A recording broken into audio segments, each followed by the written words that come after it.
Good evening बच्चों।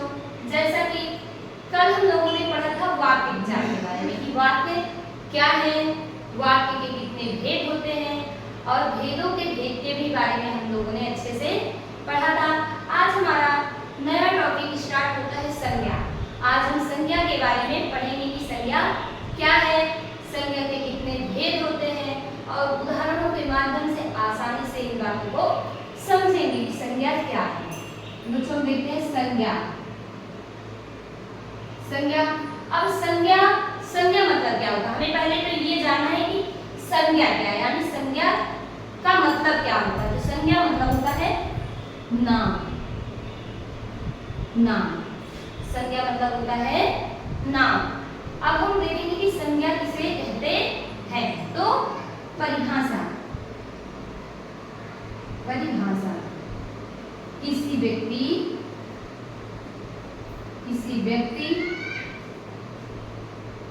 वस्तु,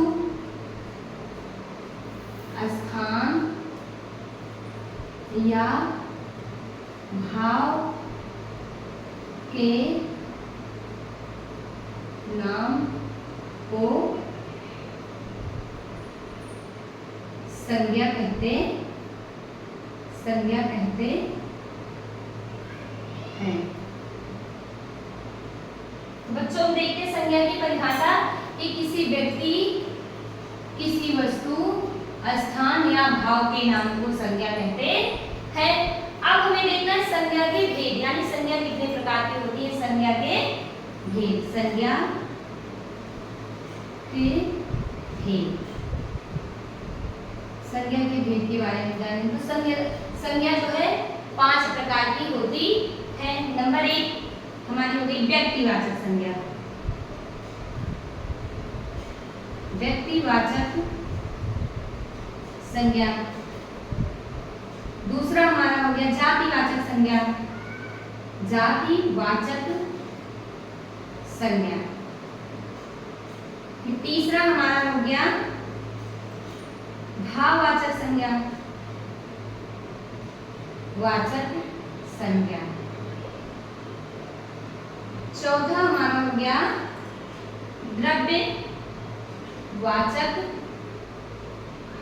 द्रव्यवाचक संज्ञा।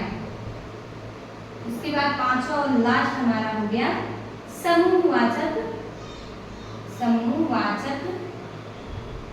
संज्ञा।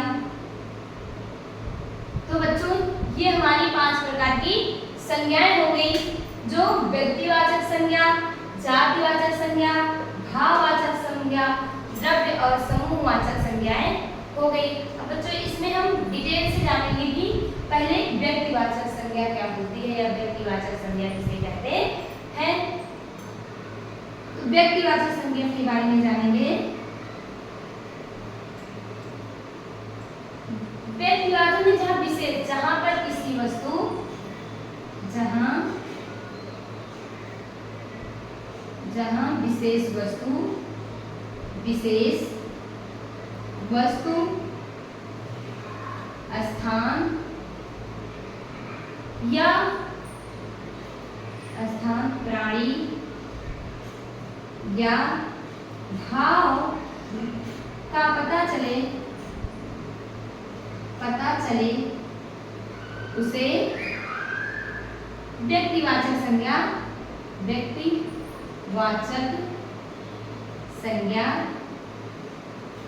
कहते हैं।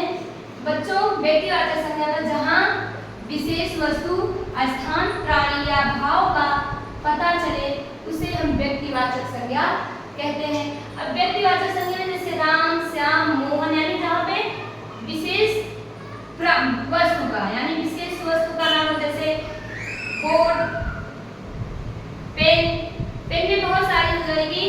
एक पेन का नाम लेते हैं मार्कर। या जहां पे किसी विशेष व्यक्ति का, राम, सीता, श्याम, मोहन, किसी का भी नाम लिया जाता है उसे हम व्यक्तिवाचक संज्ञा कहते हैं। और देखो बच्चों जहां पे पर्वतों का नाम होता है, दिशाओं का नाम लिया जाता है, पूर्व, पश्चिम, उत्तर, दक्षिण। तो पूरब जो है और थोड़ी ना कोई दिशा होती है, पूरब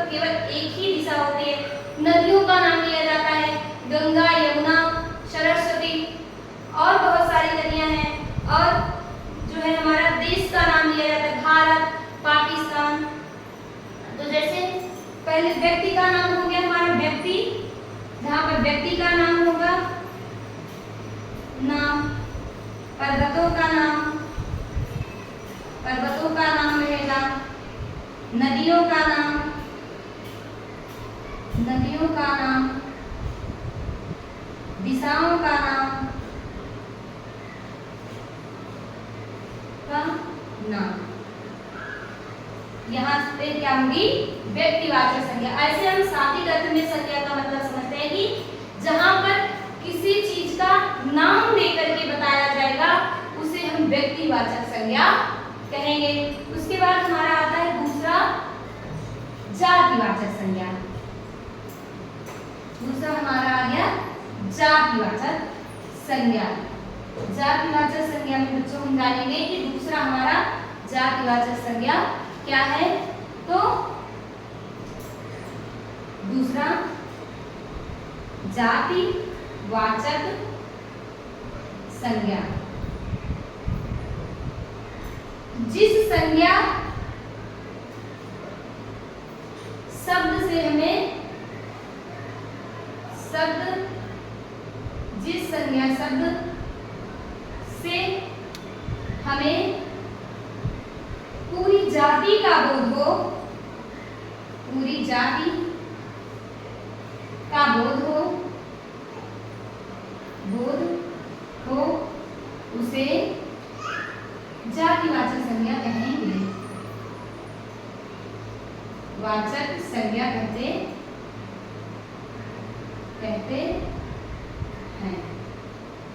तो बच्चों हम देखेंगे कि जिस संज्ञा शब्द से या किसी वस्तु की पूरी जाति का पता चले, स्थान का या भाव का हमें पूरी जाति का बोध होता है, उसे हम जातिवाचक संज्ञा कहते हैं। जैसे हमारा हो गया लड़का। लड़का क्या है? हमारी पूरी लड़के जाति, यानी एक बच्चे को तो हम लड़का कह नहीं सकते। अगर एक को कहना तो हम नाम लेके बुलाएंगे, लेकिन लड़का हम कहते हैं तो लड़के में बहुत सारे बच्चे, बहुत सारे लड़के आ जाते हैं। जैसे लड़का, लड़का। फिर हमारा हो गया नदी। अब हम नदी कहते हैं, तो देखो हम नदी कहते हैं तो नदियों में बहुत सारी नदियां आती हैं। गंगा, अगर हम गंगा, यमुना, सरस्वती नाम लेके बुलाते हैं तो वो व्यक्तिवाचक में चली जाएगी। अगर केवल हम जाति से बुलाते हैं, यानी नदियां कह रहे हैं, तो ये हमारी नदी जाति का बोध हो रहा है, इसलिए इसको हम जातिवाचक संज्ञा कहते हैं। जैसे पुस्तक। पुस्तक क्या हो गई हमारी? ये जातिवाचक हो गई। अगर पुस्तक में ये ना लिख करके, पुस्तक ना लिख करके अगर यहाँ पे दिया रहता है भागवत गीता या श्री रामचरितमानस, तो श्री रामचरितमानस अगर दिया रहता तो वो हमारी व्यक्तिवाचक संज्ञा में हो जाता। और यहाँ पे पुस्तक दिया है क्योंकि एक पुस्तक नहीं होती, बहुत सारी पुस्तकें होती, इसलिए ये जातिवाचक संज्ञा के अंतर्गत आता है। उसके बाद बच्चों हमारा आता है भाववाचक संज्ञा। अब हम भाववाचक संज्ञा के बारे में देखेंगे कि भाववाचक संज्ञा क्या है। तीसरा भाववाचक संज्ञा। अब हमें देखते हैं भाव। जिस शब्द से हमें किसी व्यक्ति के भाव, जिस शब्द से किसी व्यक्ति के भाव, गुण, दोष, दशा और अवस्था का बोध होता है, और अवस्था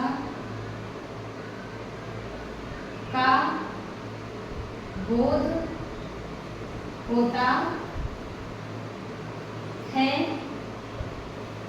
उसे भाववाचक संज्ञा कहते हैं।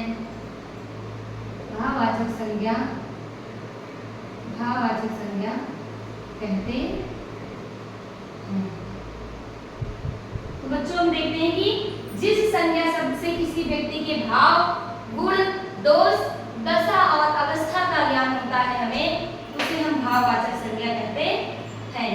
जैसे ईमानदार। ईमानदारी। ईमानदारी हमें क्या होती है, दिखती नहीं है, हम बाहर से नहीं देख सकते हैं, वो हमारे गुण, हमारा गुण है। तो जैसे या इसको हम एक ट्रिक के माध्यम से समझते हैं कि जिसे स्पर्श यानी छुआ ना जा सके, उसे भी हम भाववाचक संज्ञा कहते हैं। जिसे हम ना देख सके ना छू सके, यानी जिसे हम ऐसे टच नहीं कर सकते, उसे हम भाववाचक संज्ञा कहते हैं। जैसे ईमानदारी हो गया, बेईमानी हो गया, बचपन हो गया, जैसे बचपन, बचपन, ईमानदारी, दारी। हमें देख करके पता चलेगा या सुन करके पता चलेगा कि ये व्यक्ति ईमानदार है, लेकिन हम ये नहीं जान पाएंगे कि इसके अंदर कितनी ईमानदारी है।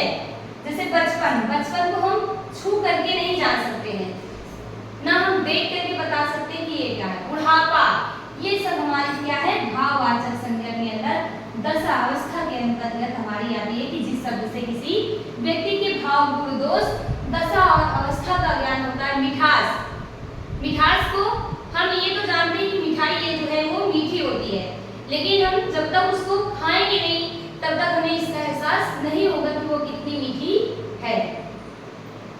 तो बच्चों हमारा ये हो गया भाववाचक संज्ञा। उसके बाद हम देखेंगे नंबर 4 द्रव्यवाचक संज्ञा। द्रव्यवाचक संज्ञा। बच्चों हम द्रव्यवाचक संज्ञा में हम देखते हैं जिसमें किसी चीज की माप तौल यानी नापा तोला जा सके, जिसमें नाप, जिस संज्ञा शब्द में, जिस संज्ञा शब्द में नाप तौल, नाप तौल का बोध होता है, का बोध होता है, होता है, उसे द्रव्यवाचक संज्ञा कहते हैं, उसे द्रव्यवाचक संज्ञा कहते हैं।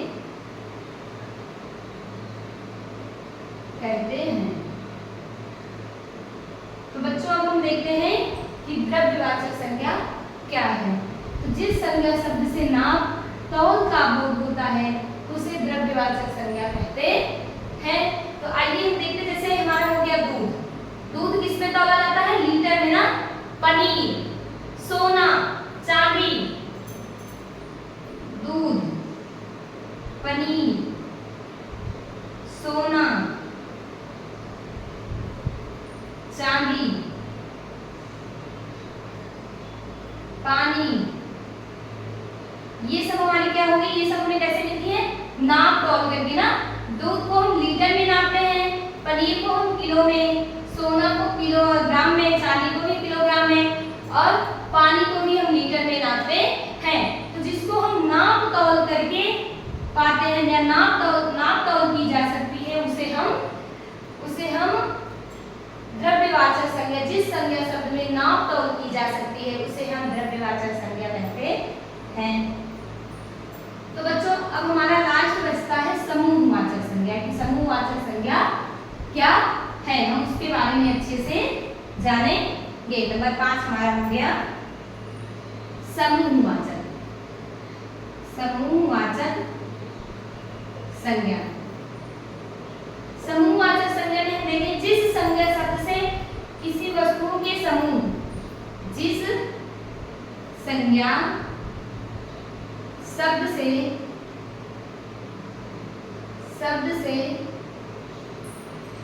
किसी वस्तुओं के समूह या समुदाय, समूह या समुदाय, समुदाय का बोध होता है, बोध होता है, उसे समूहवाचक संज्ञा कहते, समूहवाचक संज्ञा कहते कहते हैं। तो बच्चों हम देखते हैं कि जिस संज्ञा शब्द से किसी वस्तुओं के समूह या समुदाय का बोध होता है उसे हम समूहवाचक संज्ञा कहते हैं। अब देखते हैं जैसे कि हमारा हो गया सैनिक। सैनिक केवल एक सैनिक नहीं होता, सैनिक शब्द हम बोलेंगे उसमें बहुत सारे सैनिक आ जाएंगे, इसलिए यह जैसे हमारा हो गया सैनिक, सैनिक, भीड़, सेना, ये सब हमारा क्या हो गया समूह या समुदायवाचक संज्ञा। जनता, बच्चों इसको हम देखते हैं कि सैनिक में केवल एक सैनिक नहीं होता, इसमें बहुत सारे सैनिक इकट्ठा होते हैं, इसे हम समूहवाचक। भीड़ एक इंसान से, एक आदमी से कभी भीड़ नहीं लग सकती है, जहां पर कई आदमी इकट्ठा हो जाएंगे उसे हम भीड़ कहेंगे, वो भी हमारा समूहवाचक संज्ञा हो जाएगी। सेना में केवल एक ही सेना नहीं होती, कई सारी सेनाएं इकट्ठा होती हैं, तो ये भी हमारा समूहवाचक में आ जाएगा। और जनता में हमें एक लोग नहीं होते, एक जनता नहीं होती, जहाँ पर बहुत सारी जनताएं इकट्ठा होती। जैसे कि मंत्री लोग भाषण देते हैं तो देखते हैं कि बहुत सारे लोग, बहुत सारी जनताएं इकट्ठा रहती हैं, इसलिए हम इसको क्या कहेंगे समूहवाचक संज्ञा। तो बच्चों आज इतना ही, आज हमने संज्ञा के बारे में जाना कि संज्ञा किसे कहते हैं, संज्ञा की परिभाषा और संज्ञा के भेद के बारे में अच्छे से जाना। उसके बाद हम कल जो है नया टॉपिक स्टार्ट करेंगे सर्वनाम। सर्वनाम के बारे में अच्छे से पढ़ेंगे कि सर्वनाम क्या होता है, सर्वनाम परिभाषा, भेद, प्रकार, सारी चीजों को हम अच्छे से आसानी से समझेंगे।